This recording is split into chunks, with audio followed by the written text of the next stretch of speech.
कुछ जीवन केवल समय के साथ नहीं गुजरते हैं, कभी शब्दों में, कभी विचारों में और कभी किसी की आत्मा को छू जाने वाली रचनाओं में।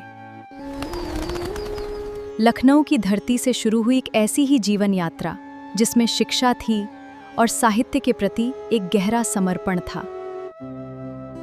आज हम बात कर रहे हैं एक ऐसे ही साहित्य साधक की, श्री राधेश्याम राधे की। समाजशास्त्र में उच्च शिक्षा प्राप्त की, पत्रकारिता और जनसंचार का अध्ययन किया, अध्यापन और पत्रकारिता के क्षेत्र में सक्रिय रहे। लेकिन इन सब के बीच एक चीज कभी नहीं रुकी, साहित्य की साधना। उनकी लेखनी ने जीवन को बहुत करीब से देखा, सुख को भी, दुख को भी, प्रेम को भी और विरह की पीड़ा को भी। उनके शब्दों में कभी करुणा की आवाज़ सुनाई देती है तो कभी भक्ति की निर्मल धारा बहती है। रामचरितमानस और गीता के जीवन मूल्यों से प्रेरित होकर इनकी रचनाओं ने भक्ति को शब्द दिए और शब्दों को एक नई आत्मा। गुरु और संतों के प्रति अटूट श्रद्धा उनके जीवन की सबसे बड़ी शक्ति रही। उनके लिए साहित्य केवल रचना नहीं था, ये आत्मा की अभिव्यक्ति थी और प्रभु के चरणों में समर्पण का एक मार्ग था। इनकी रचनाएं आज भी यही कहती हैं, जीवन चाहे कितना भी कठिन क्यों न हो, संवेदना को जीवित रखिए। आज उनके जन्म दिवस के इस विशेष अवसर पर हम केवल उनका जन्मदिन नहीं मना रहे, हम उस जीवन का उत्सव मना रहे हैं जिसने शब्दों को साधना बनाया और साहित्य को जीवन का हिस्सा। गुरुवर, ईश्वर और सद्गुरु की कृपा सदैव आप पर बनी रहे। आपका जीवन स्वस्थ आने वाले वर्षों तक साहित्य के आकाश को प्रकाशित करती रहे। तो अब वो क्षण जब आपके सामने गुरुवर जी की प्यारी रचना प्रस्तुत होने वाली है, आइए सुने।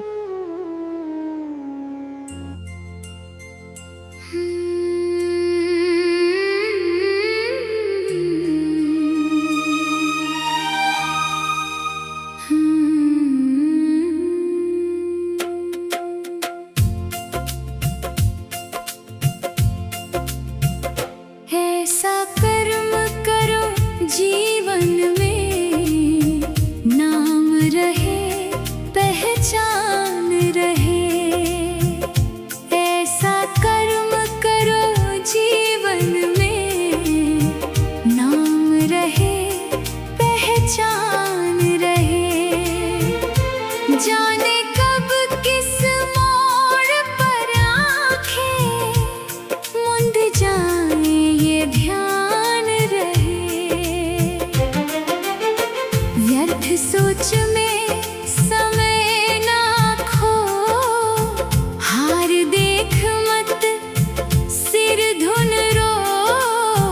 चला चली के जग मेले में उत्तम करने का अभियान रहे।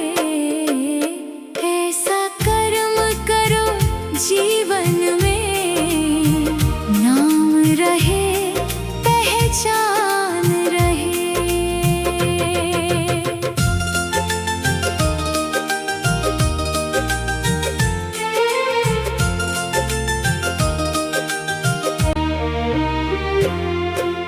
बोध प्रबोध शोध हो निशी दिन, विरोध रहित अनुरोध हो निशी दिन।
जीवन